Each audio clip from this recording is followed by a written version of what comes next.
Šta je najveći uspeh vlade Srbije do sada?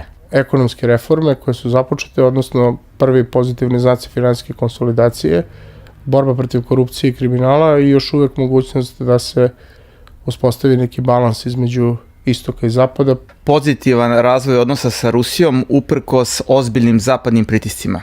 A neuspeh? Mislim da nisu sačinili jasan i konzistentan plan racionalizacije javnog sektora. Nastavak takozvane normalizacije odnosa sa Kosovom na način koji nije najbolji za naše nacionalne interese.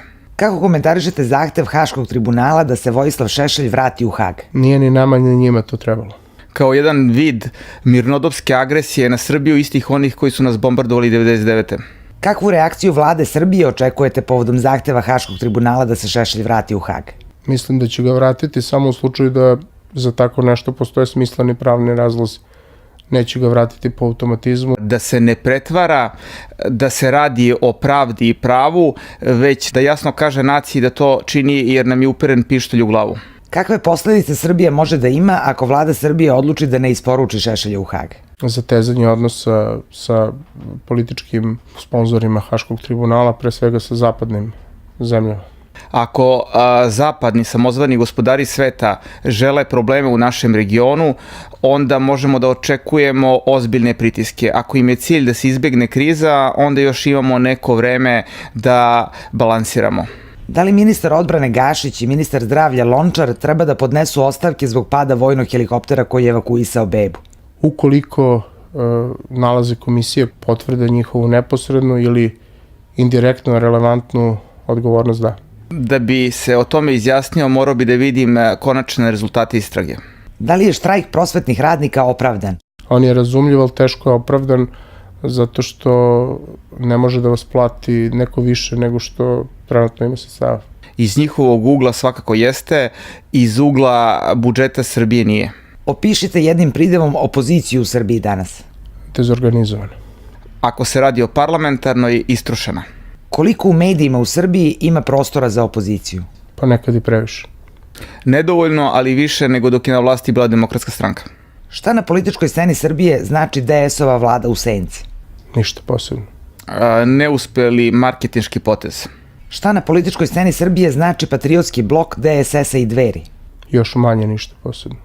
Nadu nemalog dela građana da će doći do integracija nacionalno nastrojenih partija kako bi se u parlamentu čuo i deo Srbije koji je prilično veliki, koji ne podržava EU kurs. Šta očekujete od najavljene rekonstrukcije vlade Srbije? Ništa posebno. Ne verujem da će doći u dogledno vreme do rekonstrukcije. Da li će Skupština u ovom sazivu promeniti Ustav Srbije? Ostaje još 6 meseci da dobijemo odgovor na to pitanje. Mislim da neće. Kako vidite ishod političkih previranja u Vojvodini? Izbori i pobeda Srpske napredne stranke najverovatnije. Svakako će Pajtić pasti sa vlasti, samo je pitanje da li koji mesec ranije ili kasnije. Da li je Srbija Briselskim sporazumom de facto priznala Kosovo? Jeste. Nije, ali je napravila još jedan korak ka, nažalost, takvom mogućem ishodu. Da li je Srbija danas bliža Evropskoj uniji ili Rusiji?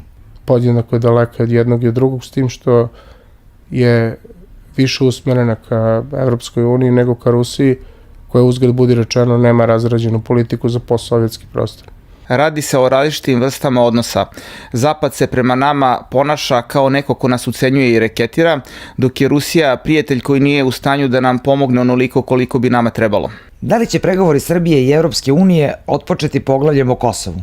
Da, već su i počeli. Gotovo sam siguran da će otpočeti baš tim poglavljem. Da li je pridruživanje Srbije Evropskoj uniji vezano za ulazak Srbije u NATO? Na retoričkom planu ne, u stvarnom smislu da.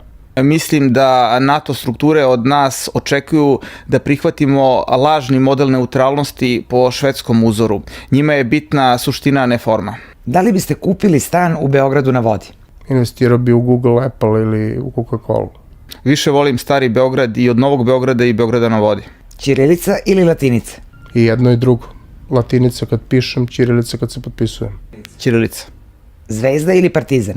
Zvezda. Novak Đoković. Po čemu pamtite Jugoslaviju? Detinjstvo, sjajna košarkaška reprezentacija, užasan raspad zemlje. po onoj staroj izreci što se grbo rodi, nikada se ne ispravi, znači po njenom lošem završetku. Šta cenite kod drugog sagovornika dvougla? Otvorenost, vrednost i marljivost. Toleranciju i odmerenost. Šta mu zamerate? Ništa. Ne zameram lako ni ljudima za koji imam neki razlog da budem ljut, a kamoli Dejanu Vuku gde nemam nijedan razlog za tako nešto. Šta biste mu poručili? Vidimo se. Da putuje što više po ovoj našoj lepoj Srbiji i uživa.